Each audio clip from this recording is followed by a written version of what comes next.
Welcome, I'm Rose Oatley. Are you feeling a little loco today? Because today I'm going to be making a delicious Mexican comfort food called Fideo Loco for all you locos out there. Just kidding. We're going to start by blending a few ingredients to create a nice sauce to go in. I'm going to add 3 Roma tomatoes to my blender, but first I'm going to cut them in quarters to help my blender out.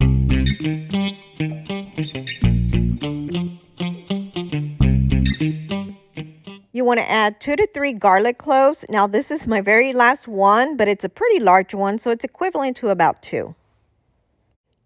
We're also going to be adding this tomato bouillon, which is made by Knorr. They call it caldo de tomate, and you can also find them in the cubes just like you find the chicken bouillon. We're going to add 1 tablespoon. I'm also adding 1 tablespoon of chicken bouillon. Now, if this container doesn't look familiar to you, it's basically the same thing as the chicken bouillon cubes. They just make it in a larger container in powder form. Next, you want to add 2 teaspoons of cumin. Here I've got some cilantro. I'm going to cut about half of my bush here and add it to my blender. Cilantro gives a really nice Mexican flavor, so you don't want to skip on this. Since I only had that large clove of garlic earlier, I think I'm going to add a little bit of minced garlic to make it 3 total, and this is 1 teaspoon. Now I'm adding 1 cup of water to help it blend. We're ready to crush and blend. Once your sauce is done, just go ahead and set it aside for now. Moving on, we're going to chop and dice about 1/4 of an onion.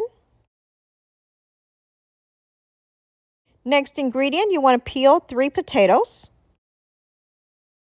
I like to cut my potatoes in half. Then I cut each half 3 times, which will give me about 4 strips so we can cut it in smaller pieces. Turn it around and just start cutting your small pieces. This is 3 potatoes, but if you want to go with less, that's perfectly fine. For your beef, you're going to need some ground beef. And here, I've got a pretty large package. I just realized they gave me about 3.8 pounds. I really didn't need that much, but it's okay. I'm going to go ahead and use it all. But you could stick to about 2 pounds if you like, depending on how many people you want to serve. On medium to medium-high heat, you want to start browning your beef. I like to use a spatula just to kind of break it up. I try and use lean beef as much as possible. Now, you'll probably still get a little bit of grease. You don't want to drain it. Make sure to keep it in there because potatoes take a little longer to cook. So while my meat is still slightly pink, I like to add my potatoes and use the grease to my advantage.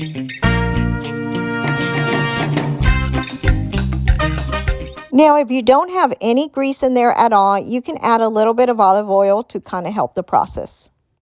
I've been mixing for about 2 to 3 minutes, so now I'm going to go drain my fat. All right, so now that I've drained my fat, I'm going to go ahead and turn my heat off and just set this part aside because we're going to start on our fideo and then we'll combine everything together and continue cooking. In another pan, on medium to medium-high heat, we're going to add a little bit of extra virgin olive oil, about 2 tablespoons. While my oil gets hot, let me show you the fideo that I use. This is vermicelli fideo. It comes in a box, but you can also get them in bags. You could use either one. It's perfectly fine. And fideo is basically small, thin noodles that I believe originated in Mexico. Just make sure what you're buying says it's fideo. Add the whole box or bag in. Normally, I only add 1, but because I've got quite a bit of beef, I think I'm going to use 2 this time. Now we want to just mix it until it becomes a nice golden color. It will take a little while before it gets nice and toasted, so you'll just have to be patient with it. I usually start my heat at about a medium-high heat and then adjust it to medium or even lower if needed. Now, I wouldn't walk away from it because you could easily burn it. It's best if you continuously stir it. Now, you could probably leave it for a little bit, but I wouldn't walk away and leave too far. If you need to add a little extra oil, go ahead and do so. If you start noticing a few little burnt pieces, then you just want to turn your heat down and just make sure that you're mixing continuously.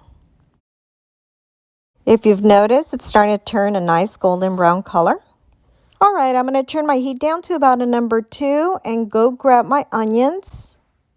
We're going to add all of our diced onions in here. I also cut 2 slices of serrano peppers I'm going to add in here. Now, you don't have to if you don't want, but I think it adds a nice little flavor.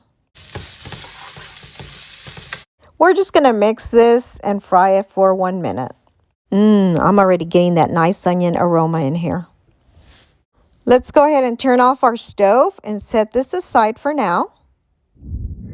I just brought my Dutch oven over to this side. Now we're going to add all of our fideo we just fried in there. If you'd like, you can add a can of pinto beans. Today I'm skipping the beans to avoid a gassy husband. I'm going to turn my stove back on and start mixing everything together. I like making my fideo a little soupy, like a soup, which is why I use a bigger pot. Now you want to add all the sauce that we blended. I'm also going to take a small can, 8-ounce can of tomato sauce and pour it all in there. And by the way, you'll find all of the ingredients listed in the description below. Here I'm going to add 4 cups of water. Give this a quick mix real quick. Actually, I think I'm going to add 2 more cups, making it 6 cups of water. Now we're going to go in with some salt. I'm adding kosher salt.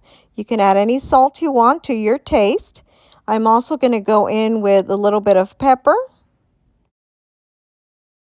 All right, now you want to just let it sit there for a little bit until it starts to boil or starts simmering. Here we go. Once our soup starts to bubble like this, you want to go ahead and cover it up. We're going to turn our heat down to low. You want to set your timer to cook for 15 minutes. It's been 15 minutes. Let's go ahead and check on our fideo. I'm going to give this a quick mix. It's smelling and looking so good, guys.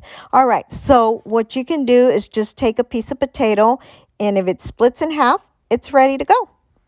Now let's go plate it and show you what it looks like. Now, doesn't this remind you of the good old days? Nothing like a nice bowl of delicious comfort food. I really hope you enjoy it and you share with friends. If you haven't already subscribed, please be sure to do so below or hit my little picture on the side. Also, don't forget to hit the little bell to get notified of all of my new videos. And please be sure to check out these links on the side. Share with your friends. Thanks for watching and your support.